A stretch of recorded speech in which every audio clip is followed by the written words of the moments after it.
Good day, everybody. Welcome to my minimalist slash Ironman guide for Vindicta and Gorvek. To clarify right away, this is not a minimalist guide in the sense of how to do Vindicta and Gorvek with minimal gear. This is a guide for the minimal gear that I think you need to do this boss well and efficiently and comfortably. Especially as an Ironman, if your account is an Iron account, the bar is a little bit high. I should say the barrier to entry, since a lot of high-level gear is difficult to obtain, but I'll walk you through. I don't think I have the very best gear at all here. I've just had an Ironman account that's maybe 5 months old now or less, and found that this is a good time to do it. So if you follow the gear and the setup that I have here, you should comfortably get around 2 minute and 30-second kills. Not the fastest, of course, but if that's where your account is at right now, this should help you just get through Reaper tasks and get some drops that you wouldn't otherwise. I will walk you through a magic setup first, and then a melee setup that has a little bit higher requirements and actually didn't work out as well for me, but I will show you anyways in case that's your best bet. So starting with the magic setup, you'll see the minimum armor I have here is tier 75 tank armor. The minimum weapons I have are tier 85. They are ports weapons. You can do this, I think, with tier 80 weapons, but I don't think you'd have a very good time, and your kills would definitely take more around the 3.5 minute mark. But at the very least, you'll see I have augmented Ganodermic, and I actually have a bit of Sea Singer in the hood, gloves, and boots. I think you can do this with full Ganodermic just as well. The main reason for having this level of tank armor at a minimum is to use Animate Dead.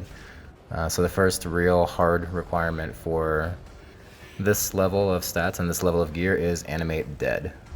And I would say also Exsanguinate. You might notice I actually don't have the magic level required for Exsanguinate, but I just use a super magic potion and do it anyways. So first of all, Animate Dead offers drastic damage reduction if you're using magic tank armor for each piece of magic tank armor you have equipped, if you don't already know, and it also gives you a big defense boost. That is very important at this level. I have tried this without Animate Dead, and it goes horribly. But with Animate Dead, you should find that once you get used to the mechanics, you won't need to eat if you do things right. Exsanguinate is less of a requirement, but a very nice to have, because if you're, you should be using at least a super magic potion anyways for this, and your magic level should be high enough that you can pull that off. Exsanguinate really increases the damage quite a bit of your basic abilities by up to 12%. That's huge, so that'll speed up your kills quite a bit for pretty much nothing if you already have Animate Dead and the City of Sentistan quest complete. The other hard requirement for Vindicta and Gorvek with this build at this level is a magic shield or defender. There is a mechanic that'll explain where you will heal a lot if you resonance the ranged attack that Vindicta and Gorvek uses. And it can be a defender, like you see here. I'm only using the tier 70 defender. It will heal you enough, so whatever your best shield is fine. The real requirement here besides that is that you're used to the resonance mechanic if you're not already. If you're not, try visiting the Arch Glacor, as that's it's intended to be a tutorial boss for that kind of mechanic. So get used to resonance before you go here. Aside from this, the only high level requirement I have here is 95 prayer, which you might not have at this level of your account. If you don't, that's fine. It really does help a lot to have Soul Split and Augury. And you'll notice I'm using a Penance aura just so I don't have to worry about prayer potions, but this is less of a requirement and more of a luxury. If you don't have Soul Split yet, you can get away with this by using the Vampyrism aura and deflect melee or protect melee, and deflect range at the appropriate time. It might actually work better for you that way, because especially with Animate Dead, you'll block a lot more damage using protection deflection prayers. I was just being lazy and didn't really want to worry about prayer potions, and I wanted a longer run here, since at this level you'll need about 3 or 4 doses of prayer potion per kill. So soft requirement, but it helps a lot to have 95 prayer, or at least 92. The last requirement I want to touch on that is also a soft one but helps a lot is having at least the World Wakes complete. If you have done City of Sentistan, I think you can actually get around not having the World Wakes complete yet. Don't quote me on that, but either way, Sunshine is a really, really useful ability for bossing, as especially here, you can pretty much have it on your revolution bar full, not full manual, the opposite of full manual. You can fire off a sunshine pretty much any time and maneuver around it, so it does help a lot. Before we walk through the mechanics and do a little guide for that, I want to walk you through a melee build as well that could work, but like I mentioned earlier, has a bit of a higher requirement. And that I think that this could only work at this level with a Scrimshaw Vampirism. If you're an Ironman, that means, or an Iron Woman, that means unlocking the ability to craft it via player-owned ports, which will take a while, and having 92 fletching non-boostable to create them. So the Scrimshaw Vampirism heals quite a bit. The superior one, I believe, heals 6.6% of all damage you deal. And at that rate, you can just do deflect prayers or protect prayers. I recommend the same level of gear here. I think you'll notice my melee gear is a bit mixed, and actually the prize goes to me because you might notice I forgot to take off my Sea Singer helmet. So ignore that, please.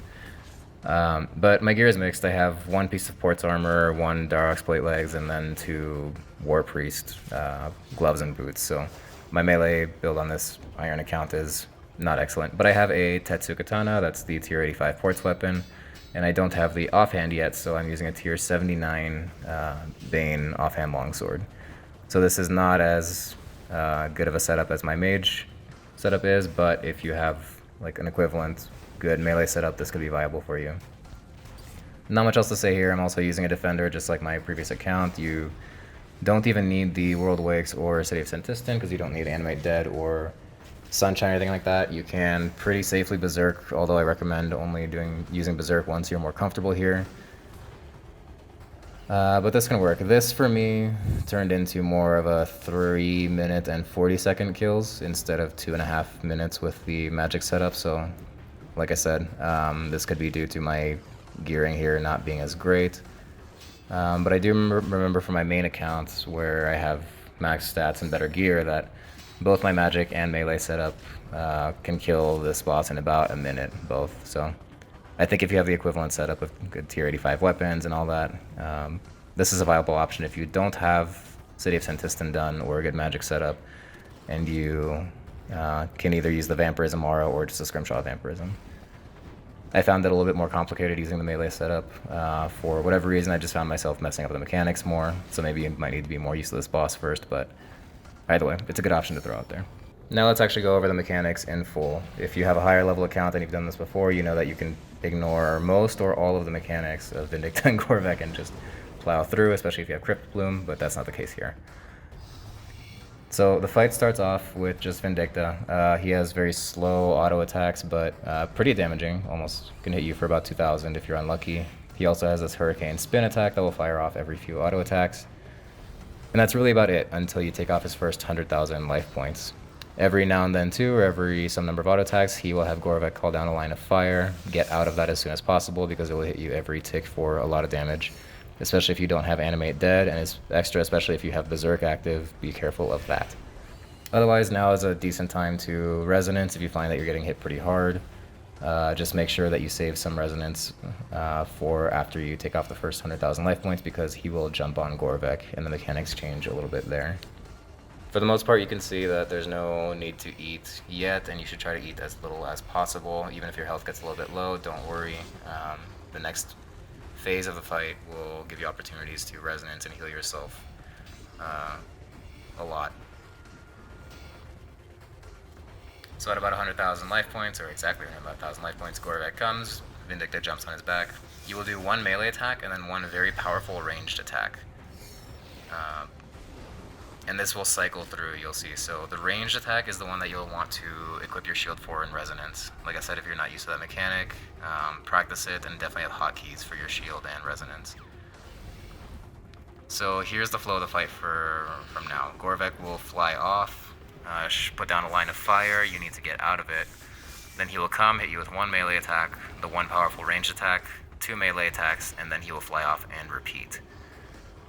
Now your Resonance will not be cooled down for every time he does this, but it should be cooled down for every other time that this little cycle happens. You will want to stay a little bit far away from him because otherwise your Resonance may not have cooled down completely. However, note that if you stand too far away from him, like if he has to walk across the entire arena to get you, he might just hit you with the range attack first instead of the melee hit, so be careful of that. The timing is a little bit hard to judge on that, just stay far but not too far away, use your judgment. And you'll notice in this run I'm actually messing up quite a bit on the resonance, and I'm messing up everything really, but for the little cycles of this fight where your resonance is on cooldown, you can use deflect magic, deflect range, especially if you have Animate dead, it will reduce the damage a lot. You can also time a devotion to go along with that if you really want to, and if your health is very low. Otherwise, you can just kind of tank it and resonance on the next round. Even with the defender like I have, you see it heals you for quite a bit. Combine that with an Excalibur and a little bit of food maybe, you should be fine, but once you get used to this, you should be able to make a run through without eating anything at all. That's about all I have to say here. Another tip for the melee specific build, if you're going to go with that, it could help to have Slaughter bound as well. I wouldn't have it in your full manual, but Slaughter I've seen, especially if you don't have, if you lack better abilities, it can be a really easy way to do a lot of damage because it's very easy to make Vindicta walk, and especially in the second phase, he's going to be walking all the time, so I liked having Slaughter here, keybound, to deal a lot of extra damage. But really for this guide, that's about all. Hopefully this helps you get your first Vindicta kills. Vindicta Gorvek is one of the easier bosses at God of War's Dungeon 2, but it does have kind of a high bar for gear. I think if you're an Ironman, you can try this with the Sun Spear if that's the best you've got, but I don't think it's worth it, honestly, and I think you'll have a bad time. You can see I already splashed quite a bit with my setup here, so I think your kill times would be extended quite a bit, and I think you'd be eating a lot of food. But anyways, I'll catch you in the next video. Please like and subscribe if you want to see more content like this. And thanks for watching.